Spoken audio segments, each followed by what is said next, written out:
So hello everyone, welcome to my YouTube channel. आज इस video में हम class 11th Newton law of motion, एक बहुत ही अच्छा चैप्टर, एक बहुत ही कंसेप्चुअल चैप्टर हम पढ़ेंगे। न्यूटन लॉ ऑफ मोशन जिसको हम एनएलएम भी बोलते हैं। सो हम स्टार्ट करते हैं। न्यूटन सर ने 3 लॉ दिए थे, 3 law of motion which are given by Newton. First क्या था? फर्स्ट हम बिल्कुल एक स्ट्रेट फॉरवर्ड करेंगे, हम डिफिनेशन बहुत ज़्यादा नहीं जाएंगे, हम प्रॉब्लम प्रैक्टिस से बहुत ज़्यादा जाएंगे। तो फर्स्ट लॉ उन्होंने बोला था कि अगर कोई बॉडी पे एफ नेट 0 है, मतलब कोई बॉडी पे अगर कोई भी फोर्स नहीं लग रहा है, तो no change in state of motion, no change in state of motion.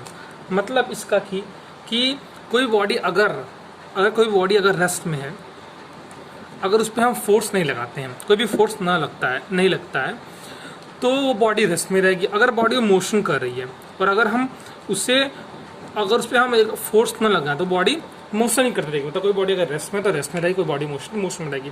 इसको आपने क्लास 11th में जूनियर क्लासेस में डिफिनेशन वगैरह बिल्कुल पढ़ा होगा। बिल्कुल हम स्ट्रेट फॉरवर्ड पढ़ेंगे, हम प्रॉब्लम प्रैक्टिस ज़्यादा ध्यान देंगे, डिफिनेशन पर ज़्यादा ध्यान नहीं देंगे। मतलब कॉन्सेप्ट आपको आना चाहिए एंड प्रॉब्लम आपको बनना चाहिए। सेकेंड क्या है कि अगर एफ नेट 0 ना हो, बिल्कुल अगर एफ नेट 0 ना हो तो एक्सेलरेशन, कोई बॉडी की एक्सेलरेशन जो होगी वो F/m होगी, या उससे हम F = m/a भी लिख सकते हैं। जो एक्सेलरेशन की डायरेक्शन होगी, जानते हैं हम, वो सेम होगी एज F की डायरेक्शन, यानी फोर्स की डायरेक्शन। ये भी क्या है, भी बिल्कुल स्ट्रेट फॉरवर्ड है कि कोई बॉडी पर अगर कोई फोर्स नहीं लग रही है तो उसमें कुछ ना कुछ एक्सेलरेशन होगा। एक्सेलरेशन हम किस तरह निकालते हैं? एक्सेलरेशन निकालने का ये डिफिनेशन हमने जूनियर क्लास में पढ़ा है, एक्सेलरेशन = F/m, या इसको इस तरह बोल सकते हैं F = m। एक्सेलरेशन की डायरेक्शन सेम एज फोर्स की डायरेक्शन होती है। मतलब कोई बॉडी है, ये बॉडी, उस पर अगर हम फोर्स लगा रहे हैं, मानी ये बॉडी है, उस पर अगर हम फोर्स लगा रहे हैं तो वो एक्सेलरेट करेगी। एक्सेलरेशन किस तरह निकालेंगे? F/m से, या F = m/a। जिस डायरेक्शन पर हम फोर्स लगाएंगे उस डायरेक्शन क्या होगी? बॉडी की एक्सेलरेशन होगी, ये तो हम जानते ही हैं। अब हमारा थर्ड लॉ आता है। थर्ड लॉ को हम यूनिवर्सल लॉ बोलते हैं, क्योंकि हर जगह ये क्या होता है, अप्लीकेबल होता है। तो थर्ड लॉ क्या है कि there is action and reaction force, there is action = reaction force. मतलब इक्वल एंड अपोजिट, इसको भी आपने जूनियर क्लास में पढ़ाई होगा कि कोई बॉडी पे अगर हम फोर्स लगाते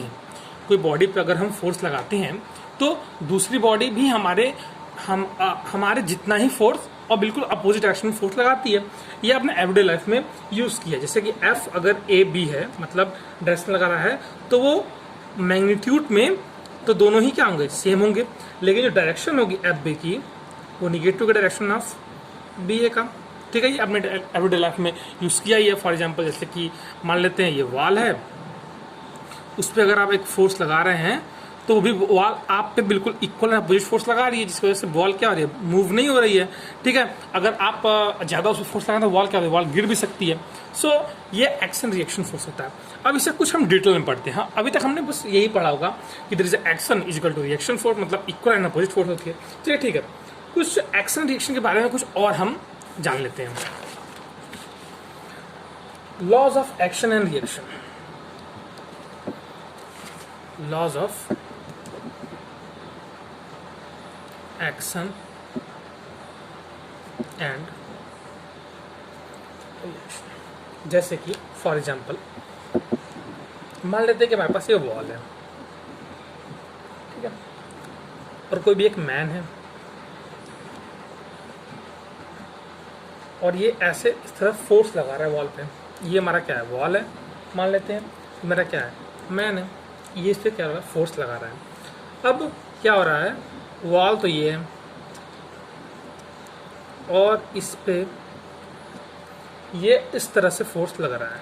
मतलब ये बॉडी F वॉल मैन के, मतलब मैन ने वॉल पे फोर्स लगाया है।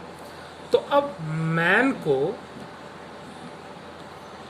वॉल भी फोर्स लगाएगी, F m W, मतलब फोर्स मैन पे वॉल ने मैन पे फोर्स लगाया है और यहाँ पर मैन ने वॉल पे फोर्स लगाया है, ठीक है। यहाँ तक बात क्लियर हो गई होगी। तो जो एफ ये और ये एम डब्ल्यू, मतलब मैन ने वॉल पे फोर्स लगाया और वॉल ने मैन पे फोर्स लगाया।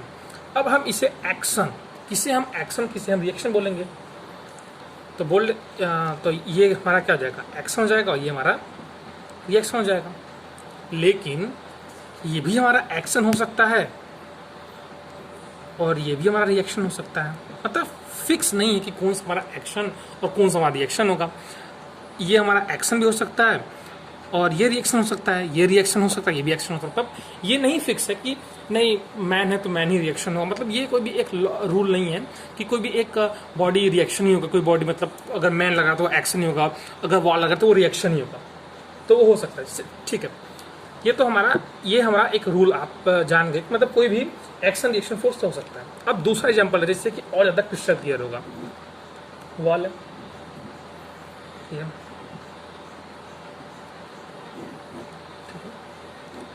भी इसका हाथ था, इस पे क्या लगा रहा है, एम डब्ल्यू। वॉल ने मैन पे फोर्स लगाया है,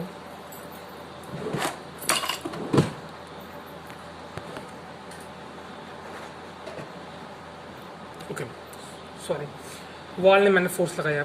अब वॉल पे इस तरह फोर्स लग रहा है। अब जो ग्राउंड है, ये मान लेते हैं हमारे पास एक ग्राउंड है। अब जो मैन है वो भी ग्राउंड पे क्या लग रहा है, फोर्स इस तरह लगा रहा है, इस तरह पे एक फोर्स लगा रहा है ग्राउंड पे। तो जो ग्राउंड है, ये ग्राउंड है, वो भी इस तरफ एक फोर्स लगाएगी। मतलब जो ये मैन है वो ग्राउंड पे पीछे की तरफ एक फोर्स लगाएगा।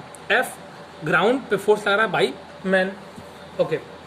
सो इसमें क्या हो रहा है, ये इस डायरेक्शन में लग रहा है, ये भी इस डायरेक्शन में लग रहा है, और ये जो वॉल था वो इस डायरेक्शन में लग रहा है, FWN इस डायरेक्शन में लग रहा है। तो अब इसमें हम एक्शन डिरेक्शन किस तरफ फोर्स लगाएं, अब इसमें एक्शन डिरेक्शन किस तरफ फोर्स लगाएं। मतलब इसमें क्या हो रहा है, अगर ये वाला कॉन्सेप्ट आप अगर पकड़ लें, मान लेते हैं हमारे पास ये एक्शन है, ठीक है, आपने एक्शन किया और आप ये कॉन्सेप्ट पकड़ लें कि जो रिएक्शन फोर्स है बिल्कुल एक्शन के क्या होता है, अपोजिट होता है। तो ये भी अपोजिट है और ये भी अपोजिट है, तो कौन सा लें, मतलब MW रिएक्शन होगा कि ये रिएक्शन होगा, फोर्स क्या होगा। सो एक कंक्लूजन निकलता है कि इक्वल और अपोजिट जो फोर्स रिएक्शन होता है, इसका मतलब ये नहीं होता है कि वो एक्शन रिएक्शन, मतलब इक्वल। यहाँ पर क्या है, ये तो इक्वल है, यहाँ पर ये इक्वल में क्या है, ये भी इक्वल है, ये भी इक्वल है। मतलब यहाँ पर जो फोर्स जितना लगाया है वो ये भी बॉडी लगाई, ये भी बॉडी लगाई है, और क्या ये अपोजिट भी दोनों है। तो इक्वल एंड अपोजिट फोर्स का इसका मतलब ये नहीं होता है कि इक्वल एंड अपोजिट फोर्स का ये मतलब नहीं होता है कि ये बॉडी एक्शन और रिएक्शन ही फोर्स हो। इक्वल एंड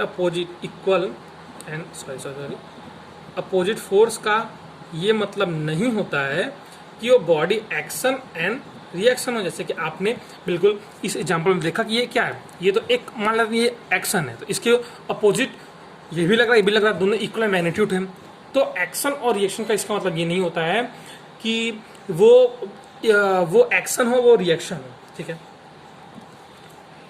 सो यहाँ तक बात क्लियर हो गई, ओके। सो ये कंक्लूजन निकल के आया कि इक्वल एंड अपोजिट फोर्स का इसका मतलब ये नहीं होता है कि बॉडी एक्शन और रिएक्शन ही हो। एक्शन रिएक्शन के लिए तो कौन सा एक्शन और कौन सा रिएक्शन होगा, तो हम एक और एग्जांपल देते हैं जिससे कि हमारी बातें और ज़्यादा क्रिस्टल क्लियर होंगी। मान लेते हैं यहाँ पर ग्राउंड है और क्या है, यहाँ पर ब्लॉक है। मान लेते हैं यहाँ पर एक लड़का खड़ा हुआ है, मैन, ये ओके। अब इसका हम FBD बनाते हैं, हम FBD बनाते हैं इसका हम।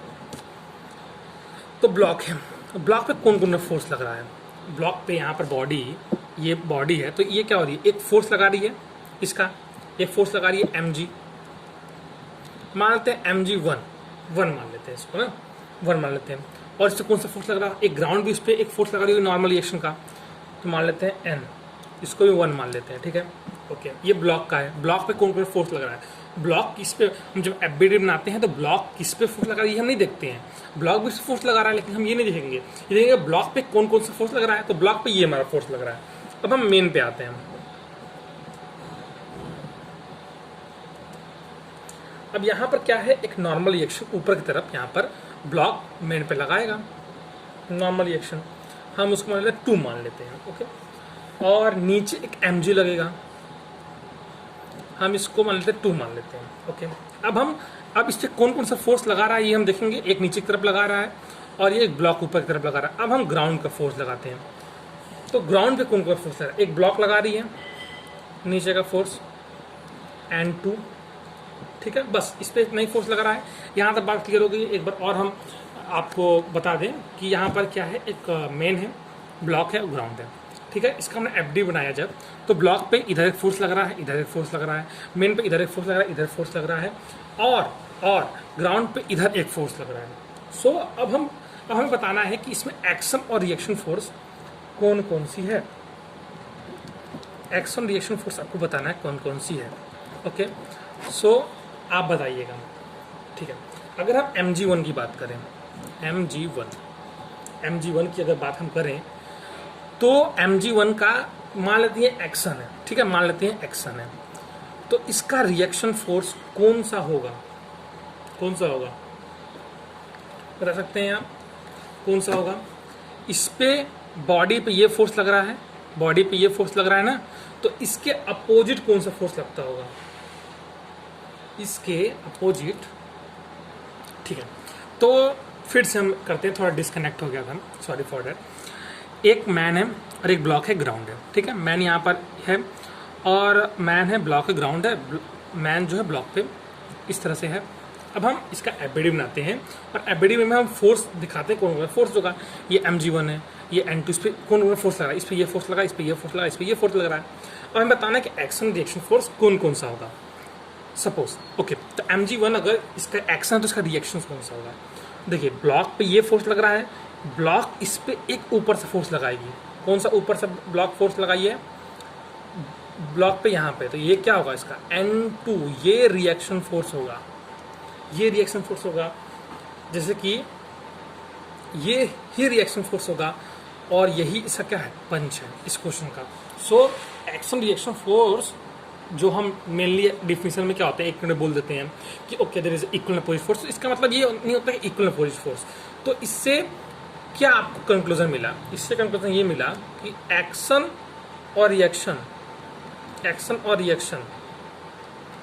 कभी भी act never on same body, मतलब अलग अलग बॉडी पे एक्शन रिएक्शन फोर्स लगते हैं।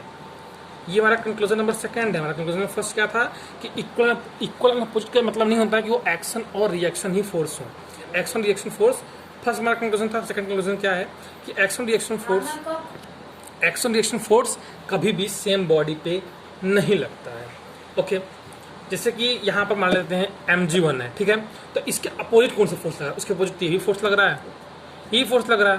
तो कौन सा एक्शन रिएक्शन फोर्स हुआ, तो इस पे क्या हो रहा है, ये बॉडी है, इस पे mg1 लग रहा है और इसी बॉडी पे n1 लग रहा है, नहीं ये इसका रिएक्शन फोर्स नहीं हो सकता। डिफरेंट बॉडी पे ही एक्शन रिएक्शन फोर्स सकती है। हमारा कंक्लूजन नंबर 2 है। अब एक थोड़ा सा इसमें पंच क्वेश्चन में है कि इसका रिएक्शन फोर्स कौन सा होगा। mg2 का एक्शन फोर्स ये है, तो रिएक्शन फोर्स कौन सा होगा।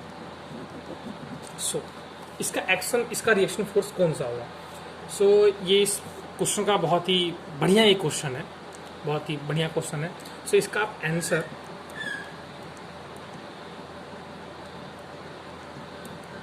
कमेंट करिएगा, उसके बाद मैं अगले वीडियो में बताऊंगा। ओके, इसका कमेंट करिएगा। ओके, सो और हम कंक्लूजन निकाल सकते हैं एक्शन रिएक्शन फोर्स का। इससे तीसरा कंक्लूजन क्या है कि इक्वल फोर्स लगता है, मतलब फोर्सेज होते हैं वो इक्वल होते हैं, अपोजिट फोर्स होते हैं, ठीक है, सेम लाइन ऑफ एक्शन में होते हैं, और सेम नेचर के फोर्स होते हैं, भी आप बता सकते हैं सेम नेचर के फोर्स होते हैं, same nature of forces.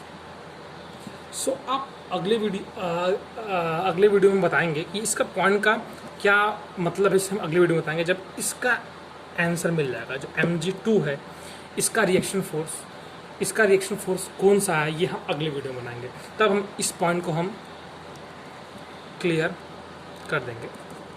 Okay, सो आज के लिए बस इतना ही। अगले वीडियो में फिर से मिलेंगे, तब तक के लिए पढ़ाई करते रहें।